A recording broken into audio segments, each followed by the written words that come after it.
This is some interesting history. Это очень такой интересный момент в истории. But after Akbar passed away, either immediately or maybe a generation later, one of the members of that Mughal dynasty, Aurangzeb, he was a despot, he was a tyrant, he was a nonsense, demoniac person, and he had a special hatred towards the Hindus. И после того, как Акбар оставил свое тело, после него либо сразу, либо через поколение стал править Аурангзеб. И он был деспотом, тираном, и особенно он не любил индуизм. Он даже посадил за решетку своего собственного отца. Итак, столица, в которой он правил, называлась Агра. И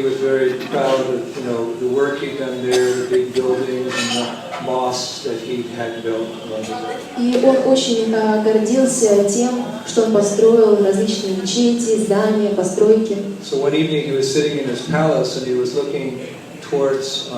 Towards Delhi, and he could see the Radha Govinda temple of Guru Goswami.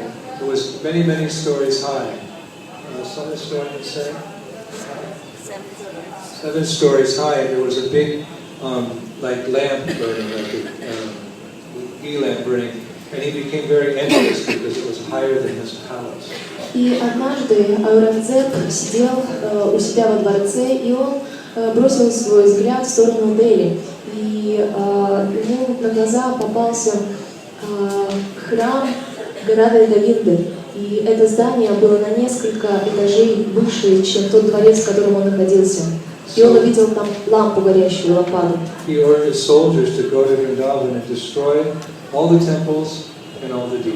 И тогда он приказал солдатам отправиться в Вриндаван и уничтожить всех божеств и всех храмов. И также вайшнавов. He would often do things like this. He was crazy. He would sometimes pay his soldiers to go out and cut off the thumbs of the brahmanas so they couldn't chant their Gayatri, and they would bring him huge sacks of human thumbs like this, and he would pay some rupees for every sack of thumbs that he got. He was very demonic. И он был такой демоничной личностью, таким безумцем, что он приказывал солдатам отрезать большие пальцы у брахманов, чтобы они не могли повторять гайатри. И иногда ему приносили целые мешки, наполненные этими большими пальцами рук, и он платил рупии за них. So when he gave this order to attack, it was in the nighttime, and he wanted the soldiers to go as soon as the sun rose. But he had one minister who was favorable to the Vaishnavas. And he went to Vrindavan and told all the Goswamis that the armies are coming, try to protect yourself, your families, and hide your deities.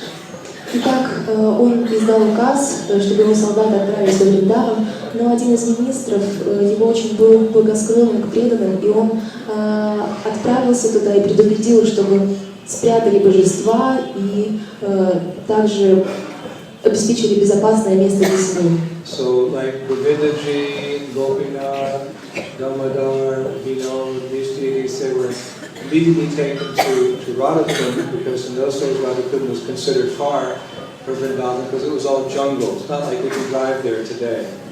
И тогда Говиндаджи, Гопинат, Рагунинот, они все были, эти божества, отправлены на Радхакунду. И не то, что раньше можно было просто так туда проехать. Ведь в те времена на Радхакунде были сплошные джунгли.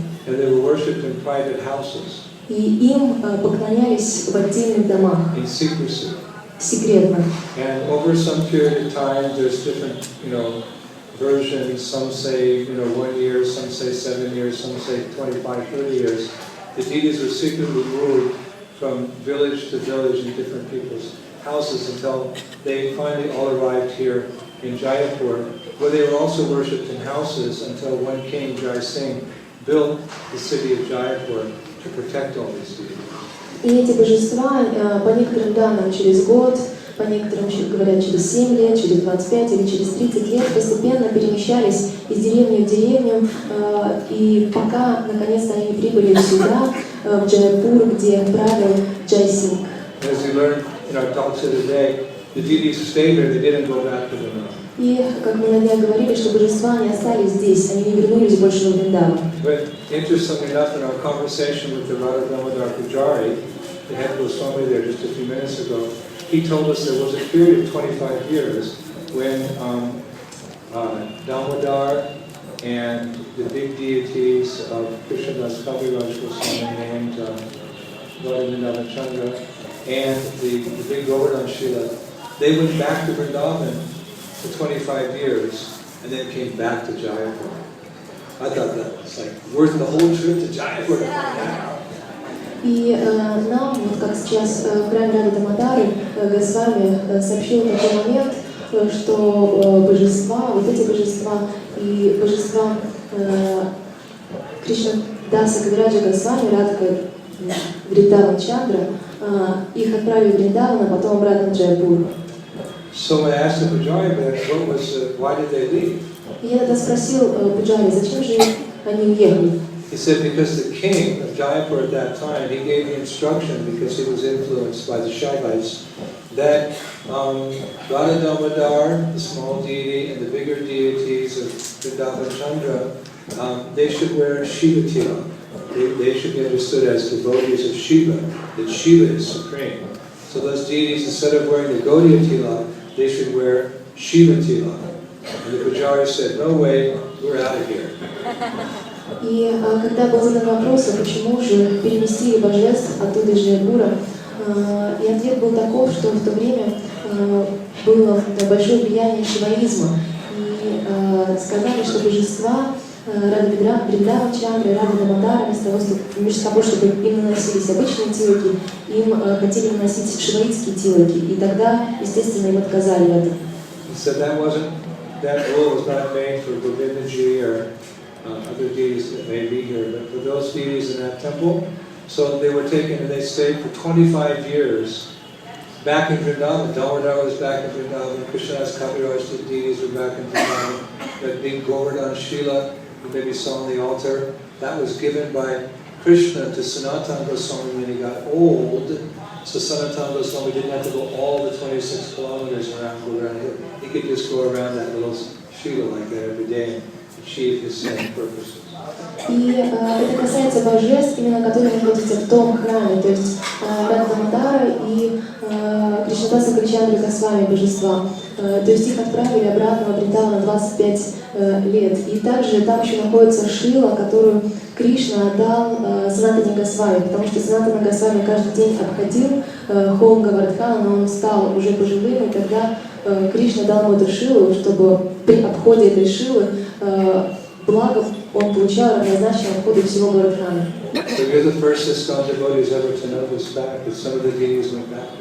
И вы первый преданный искон, который узнали этот факт, что некоторые божества отсюда, они приезжали обратно во Вриндаван. So then I said, well, what was the reason they came back after 25 years back to Jaipur? И я тогда спросил, а зачем, какая причина была того, что 25 лет спустя они опять сюда вернулись в Джайпур? He said because the king eventually realized his mistake. И он сказал, потому что царь в конечном итоге осознал свою ошибку. And being a true leader, he publicly acknowledged his mistake by writing an open letter to the public that I made a mistake in this decision I made 25 years, and we humbly request that the deities come back to Jaipur. So again, who can move the Lord? No one. Perhaps the Lord was endeared to that person's humility, and they came back, and here they are. И этот царь, он был истинным лидером, он написал извинительную записку, что он совершил ошибку 25 лет назад, когда божества отправили обратно в Вриндаван, и, видимо, из-за смирения покорило сердце Господа божеств, и они вернулись обратно в Джайпур.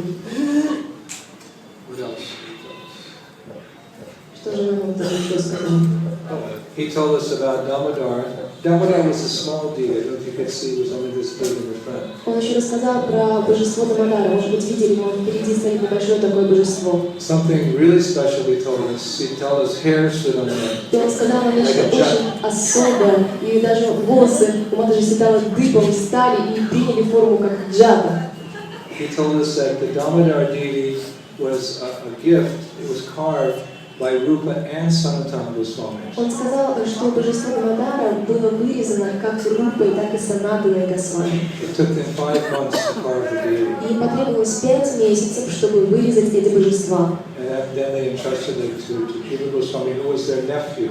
И затем это божество было отдано Дживе Госвами, который был их племянником. It means there were originally 3 brothers, Rup, Sanatana, and Anupam. То есть изначально было 3 братьев – Рупа, Санатана и Анупама. But Anupam died early in Lord Chaitanya's pastimes, but his son took shelter of his uncles, Rupa and Sanatana Goswami. Анупама, он рано оставил тело еще при жизни Господа Чайтаньи, но его сын Джива Госвами принял прибежище у своих детьев, Рупы и Санатана Госвами. Hopefully your Bhakti Shastri studies and so forth, you're able to follow all this history because this is real history. All other history is just nonsense. Я думаю, что, имея знания Бхакти-шастры, вы можете следить за этой историей, потому что это истинная история, а вся остальная история лишь глупость. So now ISKCON, by the desire of Srila Prabhupada, has become an integral part of Gaudiya culture. Итак, сейчас ИСККОН, благодаря милости Шрилы Прабхупады, становится неотъемлемой частью ведической культуры. And whereas in the beginning years, the formative years of ISKCON, a lot of these pujaris, the Goswamis, they were very suspicious of ISKCON. They thought that we were like the equivalent of the KGB in Russia. They thought we were the CIA in America. They really thought that we were spies. They didn't trust us. Now they want to entrust land to us. Ведь в те времена, в те далекие времена, пуджари, Госвами, они очень не доверяли нам, считали, что мы как КГБ в России или шпионы из Америки. А сейчас они нам очень доверяют, они даже могут дарить нам землю. Или же божеств. Это все милость Шрилы Прабхупады.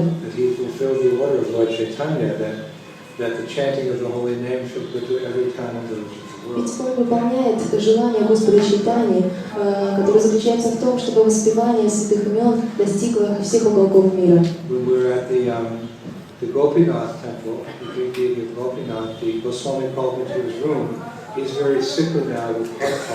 Когда мы были в храме Гопинатхи, Госвами, он пригласил меня к себе в комнату, он очень болен, и у нас там был разговор, он сказал: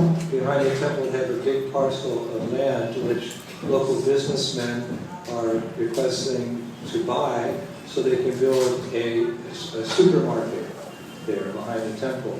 But Goswami doesn't want to do that. He said, Maharaj, you take this land and you do with it whatever you want. И он сказал, что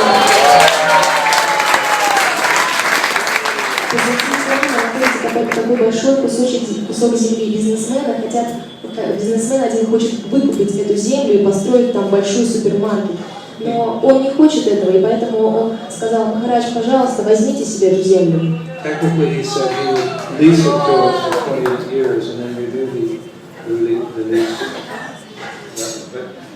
We're thinking about it carefully because this is a big responsibility. It's quite costly to maintain. So my point is, this is the generosity of these Vaishnavas recognizing Prabhupada's contribution to the history of Gaudiya Vaishnavas. Конечно, это такой ответственный шаг, и нужно много усилий для того, чтобы поддерживать в будущем эту землю, нужно будет обдумать это как следует. Но так или иначе, он доверяет нам, он доверяет Прабхупаде. These are certainly the modern day pastimes of Lord Chaitanya Mahaprabhu. Это точно современные игры Шри Чайтаньи Махапрабху. And according to certain scholars, this era of Chaitanya Mahaprabhu lasts 10,000 years in the Kali Yuga. Kali Yuga is a very dark age full of hypocrisy and ignorance. But there's a golden age in Kali Yuga which lasts for 10,000 years, and it started 500 years ago. So there's 9,500 years left, which you can continue to take birth. Mama Janmani Janmani Ishvare, Bhavata Bhakti Haitu. To continue to serve Srila Prabhupada's mission in guaranteeing that every conditioned soul born into this Kali Yuga at least has the opportunity to hear the loud chanting of Hare Krishna, Krishna Krishna, Hare Hare, Hare Rama, Rama Rama, Hare Hare. И именно золотой век, это вкрапление Золотого века в Кали-югу, он длится 10 тысяч лет. Ведь Кали-юга — это век, темный век лжи и лицемерия, и именно Господь Чайтанья, он вводит эту золотую эру, когда главным где становится воспевание Харе Кришны. So we should feel grateful that we have a little part. Each of us has a little part to play in that prophecy. That should just make you shantushti, very satisfying. И вы должны быть счастливы, что вы являетесь частичками вот этого плана, и вы должны быть шантушти, очень внутренне удовлетворены от этого. And coming here, in Jaipur, just increases that awareness and understanding. И то, что вы приехали сюда на парикраму Джайпур, это лишь увеличивает ваше понимание. Some devotees said to me before we left, why are you leaving Vrindavan during Kartik? I said, I'm going to Kanak, Vrindavan. What does Kanak? I said, hidden Vrindavan. Jaipur is the hidden Vrindavan. И когда я уезжала из Вриндавана, кто-то мне сказал, зачем же вы уезжаете из Вриндавана во время Картики? А я сказала, я отправляюсь в Канак, Вриндаван, скрытый Вриндаван. Потому что множество вриндаванских божеств, они находятся здесь. And what is Vrindavan all about? Vrindavan is all about bhakti, but Vrindavan is all about devotion. И сущность Вриндавана — это бхакти, преданность. Rupa Goswami says, as young girls are attracted to young boys, and young boys are attracted to young girls, with the same intensity, my dear Lord, let me be attracted to you, but in a transcendental way. А как Рупа Госвами говорит, как молодые люди привлекаются девушками, девушки привлекаются молодыми людьми, дорогой Господь, позволь так же сильно испытывать это влечение к Тебе. Actually, the transcendental way is much more intimate, much more intense, much more satisfying than the material way. И в действительности такие духовные вещи в сравнении с материальным, они более интенсивные и больше приносят радости. Because in mundane so-called loving relationships, it's easy to fall in love, it's easy to fall out of love. Потому что в мирских взаимоотношениях очень легко влюбиться и очень легко разлюбить. But Krishna is so attractive, it's practically impossible to forget. Но Кришна такой привлекательный, что практически невозможно забыть его. So we need examples to follow. Поэтому нам нужны примеры, чтобы следовать за ним. Today, at Mangalarti, at the Radha Govinda temple, we saw an example of how much devotion we should have as aspiring devotees to Krishna. И сегодня на Мангаларате, в храме Радхи Гамадары, в храме Радхи Говинды, мы увидели, какую преданность нужно иметь. И мы ведь стремимся в будущем стать преданными, и в будущем мы хотим иметь такую же преданность, как у этих людей. Иногда мы думаем, что мы какие-то особенные.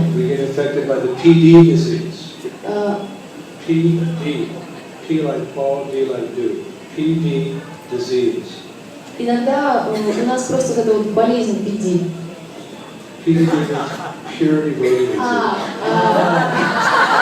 Это болезнь чистого преданного. То есть как звездная болезнь. Мы подобны комарам на колене царя. Допустим, царь дает даршан 10 тысячам подданных. Great awe and veneration for the king, the vive le roi, that's French. Anyway, vive le roi, long live the king, long live the king. И подданные, они восклицают, да здравствует долгой жизни царю, долгой жизни царю. So a mosquito, there's so many mosquitoes in India, they go along, just happens to land on the knee of the king while the subjects are glorifying the king. И знаете, в Индии множество комаров, они так витают вокруг царя, и какой-то комарик приземляется на колено царю. И в это время подданные кричат, пусть долго живет царь.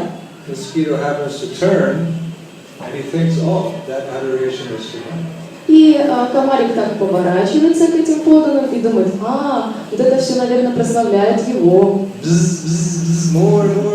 Еще, да, конечно, такое. И, придя в такое восхищение, он кусает комара. Ой. И царь его пришлепывает. So, my dear subjects, just a minute. Now I'd like to tell you about the dream. И Итак, мои дорогие подданные, так, секундочку, прищелкивают комара, и сейчас я вам расскажу о своих обязанностях. So we're like the mosquitoes. The glorification is actually meant for Shrila Prabhupada, the Siddhanta Saraswati, Guru Maharaджа.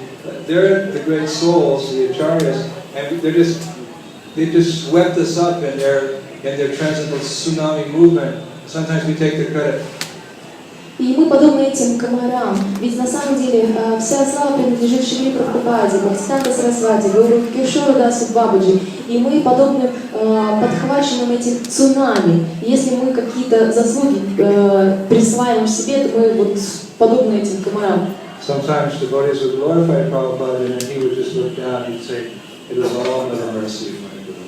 Иногда, когда Прабхупада преданные прославляли, он опускал глаза и говорил, это все, вся эта слава принадлежит моему Гуру Махараджу. So it's good for us to come to places like Jaipur and go to Mangalarti and see, see the devotion of these people that before their work day begins, before school begins, before housework, they come and just pour their heart out to Radha Govinda with so much intensity, just make you shrivel up under the ground and think, just worship their feet. I enjoy as much as I do seeing the deity, seeing the people. Like I spend half my time looking at the deity, half my time with me. Just like, the old Maharajas, little children. I'm just amazed watching these, like a river, a garland, just a live garland going around and around and around the deity. It's so nice. И знаете, поэтому так замечательно находиться здесь, в Джайпуре, оказаться в Мангаларате и смотреть, сколько преданности есть у этих людей, которые перед рабочим днем или перед школой, они отправляются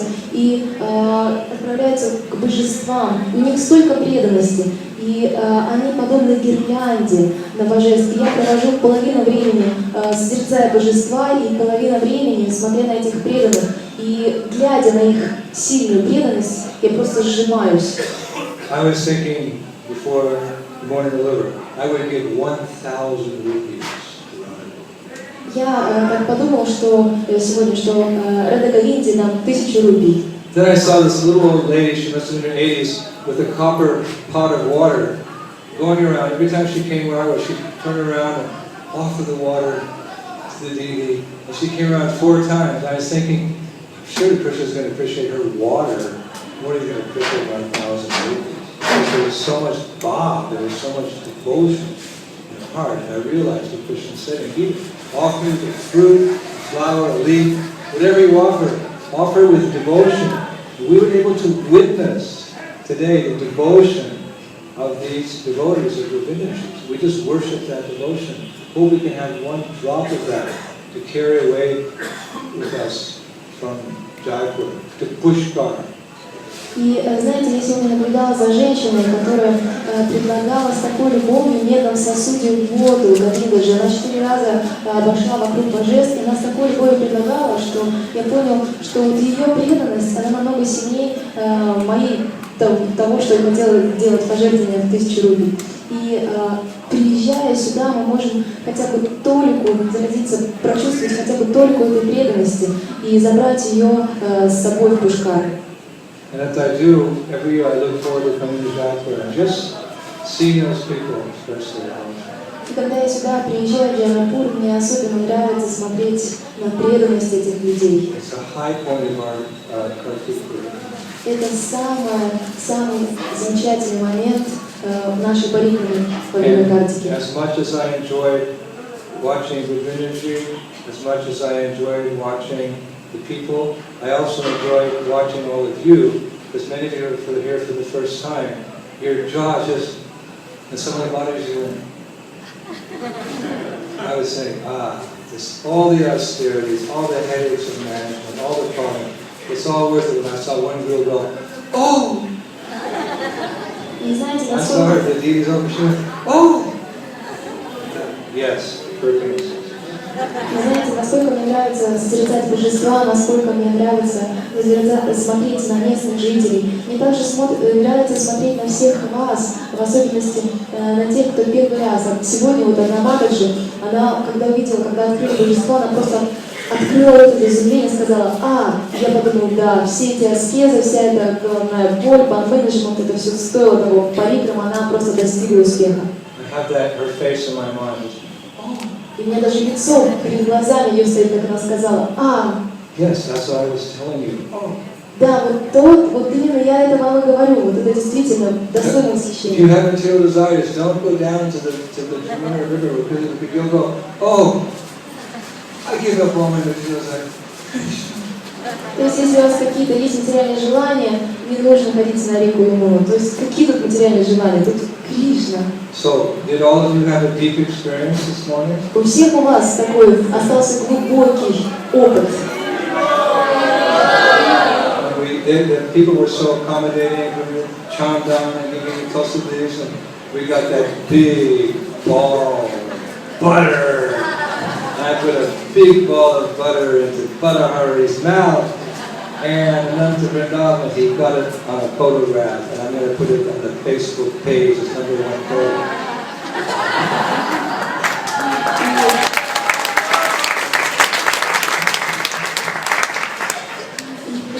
Нам приносили постоянно то ли чана, то листики туласи, и еще принесли такую большую коробку с маслом. И я взяла это масло и прямо в рот положил Бадахари, и Ананда Вриндаван в это время сфотографировал.